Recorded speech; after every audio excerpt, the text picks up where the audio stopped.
Our stories are brilliant. We are resilient. Our stories are brilliant.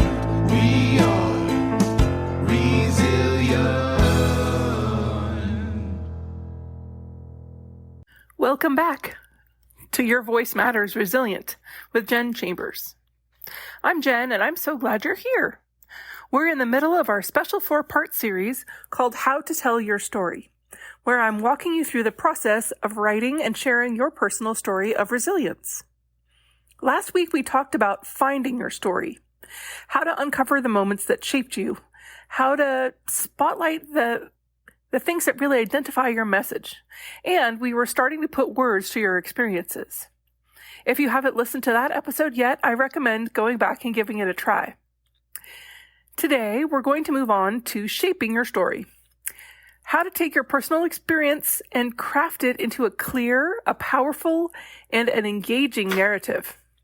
I'll also be guiding you through these exercises to help bring your story to life.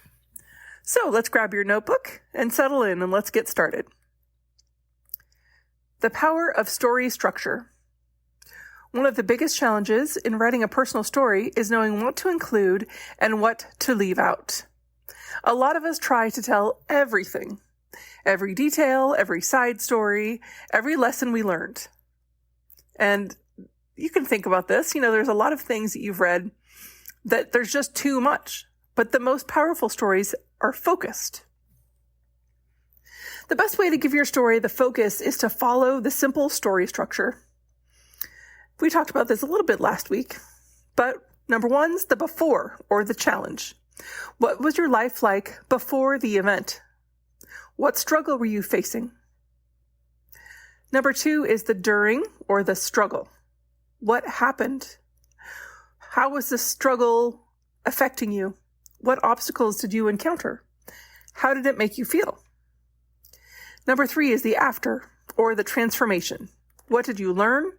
And how did this experience shape who you are today? So we've got the challenge, the struggle, and the transformation.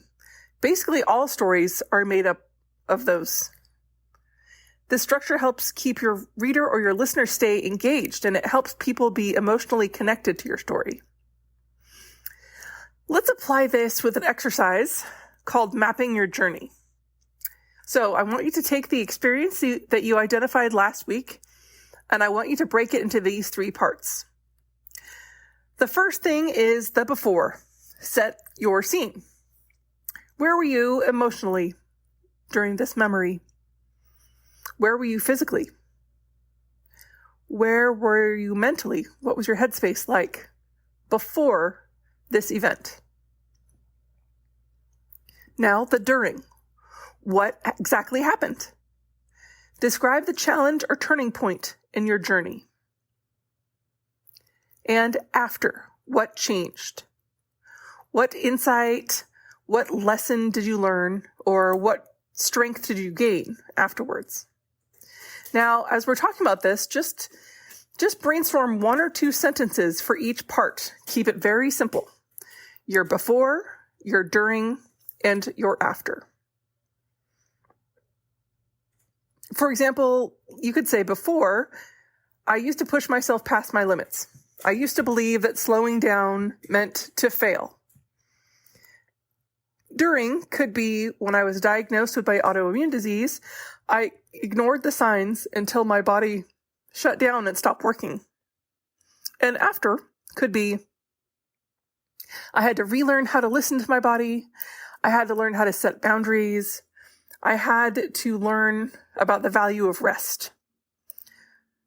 So when you have the before, during, and after for your event, you will have the skeleton of your story and the foundation that you can build on.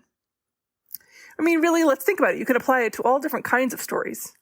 You can think about it even in terms of like Disney stories, or Stephen King is fantastic. He's got incredible details. If you've ever read the story The Body or seen the movie Stand By Me, you can think about the before, the during, and after as it applied to those kids. So now we have the skeleton. So now we have to talk about adding the emotional part and the connection.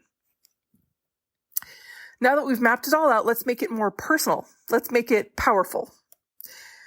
The people who are reading or listening to your story don't just want to know what happened. They want to feel what you felt. They don't want to be told. They want to understand it. That's what makes the story relatable and memorable. One of the best ways that you can do this is using sensory details and emotional details. We're going to do another writing exercise. This is a flashback free write. I want you to pick one key moment from this story that you want to write, the absolute most emotional or transformative part. Now close your eyes and put yourself back in that moment.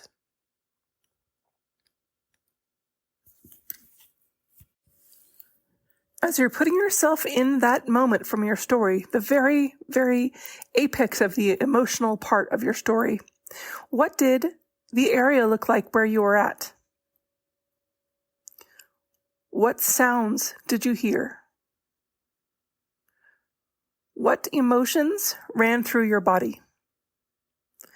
And what small details stand out? I want you to set a timer for 5 minutes and just write about this moment as if you're right there again. Don't analyze, don't edit, just let the words flow. You could say, the doctor's office was so bright. It was so bright, it burned my retinas. The paper on the exam table crinkled as I shifted uncomfortably. My hands felt cold. I heard the clock ticking louder than usual, or maybe that was my heartbeat. When the doctor said the words I knew he would say, I felt like I had been punched in the stomach. I wasn't sure whether I should cry or whether I should sit there still and pretend to be strong. See how that pulls you in? It's a very specific story. It's sensory. It talks about the feelings and the sights and the sounds. And it was emotional. That's how we show a moment rather than telling it.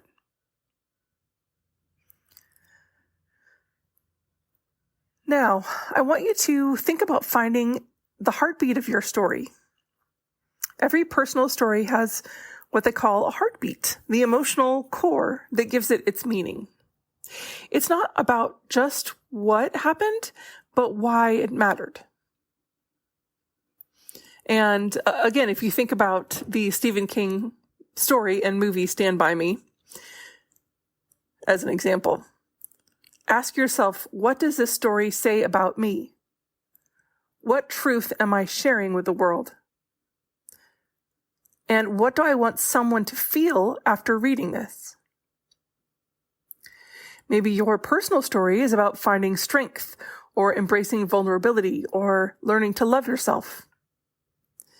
In the example of Stephen King, the child who's the narrator of the story learns it's very much a coming of age story. So what does it say about them? There's a core of boys that go out on a journey to find a dead body, and they're learning how to be adults. They're learning to deal with circumstances beyond their control. They're also sharing truths about what it is to be young and what it is to be on the cusp of learning how to be an adult and how to deal with tragedy. And then what do you think that Stephen King wanted you to feel like after reading or seeing that? He probably wanted you to imagine what it was like to grow up during that time.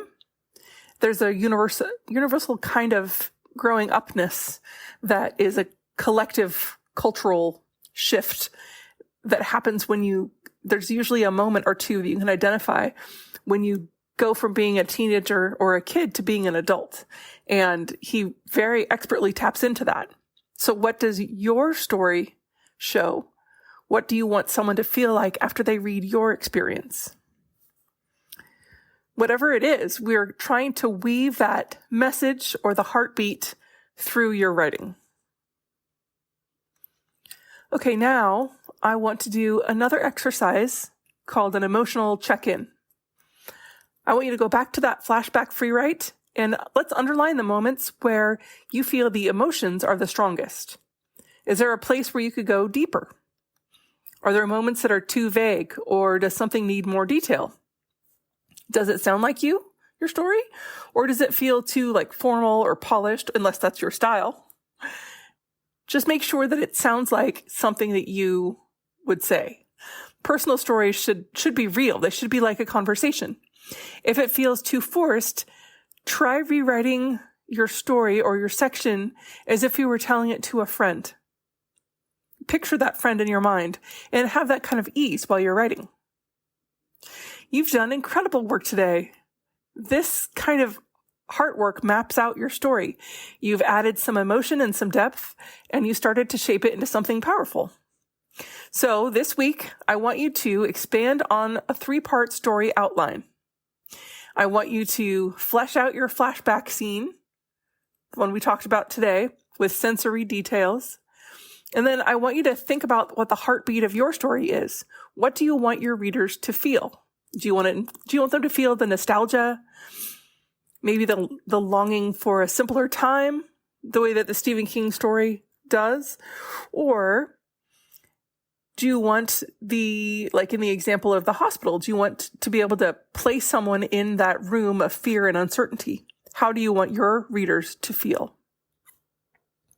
So next week, we're going to dive into something that's called writing with impact, and that's how to refine your words and how to use storytelling techniques to bring your story to life in a way that is resonant. If you're enjoying this series and you want to submit your story to the Woven with Light, Mended with Gold anthology, stay tuned, and I'll share all the details in this week's episode of the podcast, but it's not necessary. It's just fine if you want to do this for yourself. I have to mention it because that's what I have going on right now. But I'm honored that you chose to spend your time with me learning how to tell your story. Until next time, remember, your voice matters and your story matters. And I can't wait to read it. Have a good week. Sometimes we have to start over. Sometimes we have to fight back. Sometimes it's all too much. Lost inside the black. Our stories are brilliant. We are resilient. Our stories are brilliant. We are resilient.